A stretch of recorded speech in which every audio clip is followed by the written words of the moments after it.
In this video, we're going to set up the workflow dashboard for change orders. So I'm going to hit my little plus button here to add my component. And it's general component type. Drop this down and choose custom navigation. And I'm going to call this change order workflow, give it whatever name makes sense to you. And then for the height, I'm going to change that to 300. So down here then, what do I want to do when I'm setting up my change orders? So the first thing that I might like to do is add a project contract line for my change orders. And that may not be something that you do. Maybe you add the change orders to the lines that already exist. If you do, that's fine. But I am going to just show you how to do that in your workflow if that's something that you need.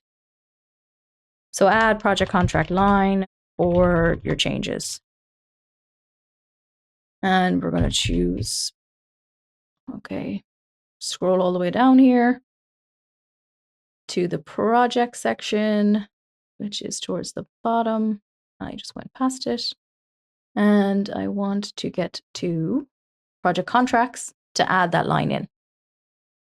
And then the next thing is enter your change request. So in Intacct, you have to do the change request before you do the change order, and then you link the request to the change order. So where in the system is that?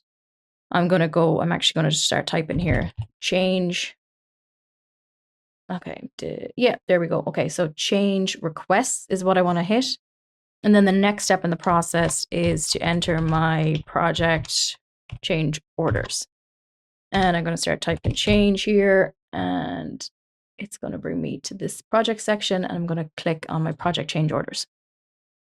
So you might want to add a line. We're going to hit that, and then we're going to do the change request before we do the change order. I'm going to hit save on that. So just to show you what happens then, I'm going to click on this. So I want to add a project contract line. It's going to bring me to my list of project contracts, and I would go in here to my lines and add a line specifically for my changes. And then if I hit change request, it's going to bring me to the change request system, and I can add that in there. And if I click on my enter project change order, it's going to bring me to my change orders section where I can add my change order, and then I can link my change request to that. And we have videos on how to actually do that process. This is just a video on how to set up the workflow dashboard for that. So simple as that. And the next one we're going to do is commitments to paid.